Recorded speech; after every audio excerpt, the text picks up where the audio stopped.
Everyone is familiar with that old saying of what you don't know can't hurt you, and whilst that is mostly true, it's also true that things you don't know could mean that you're missing out on something great, and that is also true when it comes to TV shows. Plenty of shows explore the trope of an unseen figure who only appears in the show through mention and sometimes off-screen vocal. It's a unique way to play with humour and can fill a show with plenty of mystery. There's so much potential in a mystery character, so we may as well take a look and appreciate a few of them. So I'm Amy from What Culture, and here are the 8 best TV characters who you never actually got to see. 8. The Scranton Strangler in The Office US. The US office was filled from desk to desk with some of the most likeable characters in sitcom history, but it was also filled with some rather mysterious ones. Lurking in the shadows of Scranton, there was a darker threat than Michael's obnoxiousness or Dwight's obsessive nature. This darkness was known as the Scranton Strangler.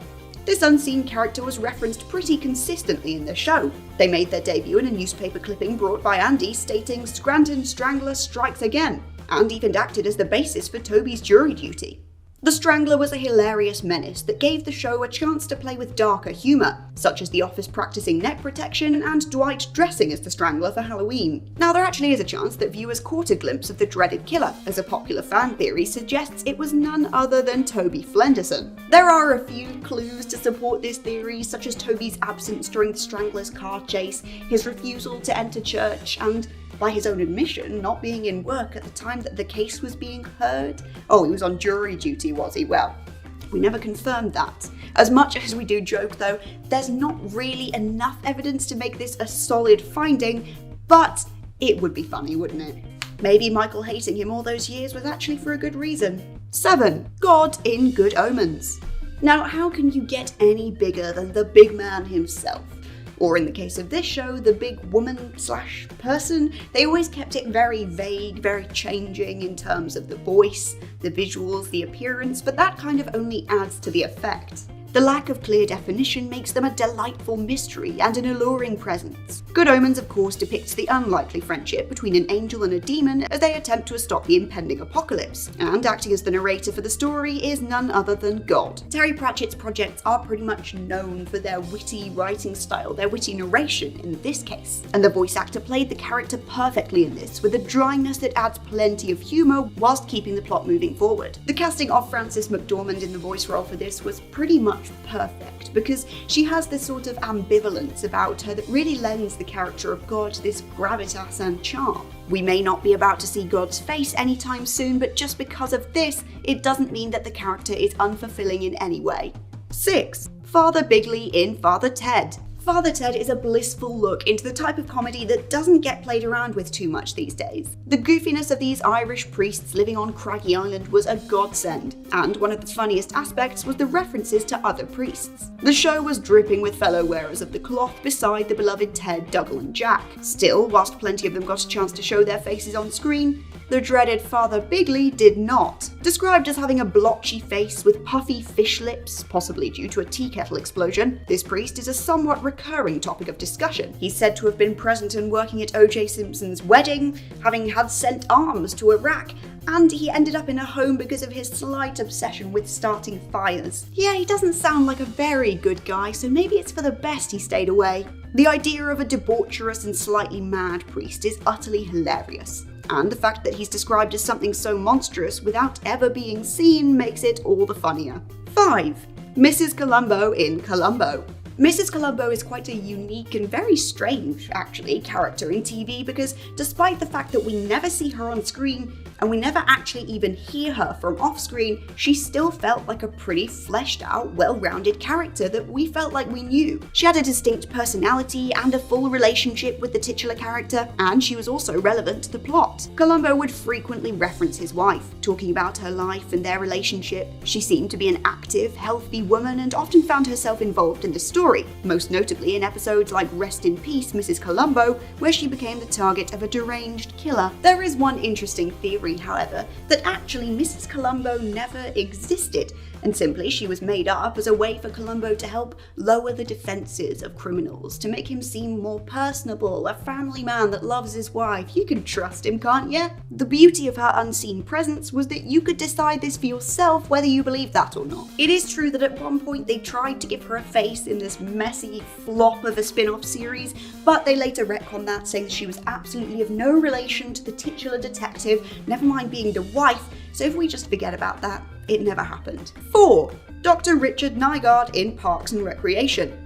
Luckily, as we've moved forward these days with our awareness of mental health issues and trying to destigmatize things, take the shame out of things, help people get better on their own terms, etc., we have started to realize that therapy isn't really a joke. It's not the butt of the joke, it's not the punchline, it's actually incredibly helpful for a lot of people.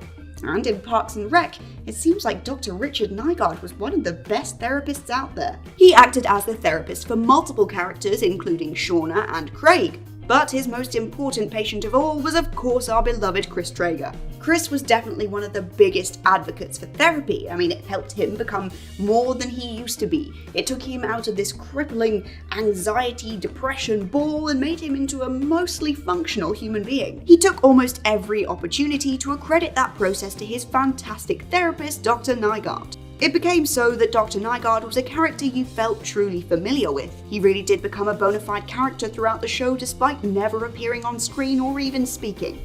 It seems that Chris in fact is so positive he can develop a character you've never even met. 3. Mrs. Wolowitz, The Big Bang Theory. The Big Bang Theory has thrived by basing its comedy on things that they think people will find relatable. And it seems, not just in this sitcom, but in a lot of them, that one of the most relatable things is the overbearing mother or mother-in-law. An overbearing mother is a harsh reality for some, but it's utterly hilarious in the case of this show. Seeing Howard at home with his mum, often getting into silly screaming matches and joking about her various health and personality problems, was a major reason why his character was entertaining. And adding to all of this was the fact that we never got to actually look at her, so we get to fill in the gaps in our heads, maybe some people even picturing their own mothers. The disembodied voice of Carol Ann Sousa yelling "Howard" is seared into the brains of many, giving this character a long-lasting legacy. It could be argued that actually seeing her would have spoiled the joke, because there was no way that any mere actress could have lived up to the huge over-the-top persona that was built by that voice. So really, it's probably a good thing they kept her secret. 2. Bob SACAMANO, Seinfeld.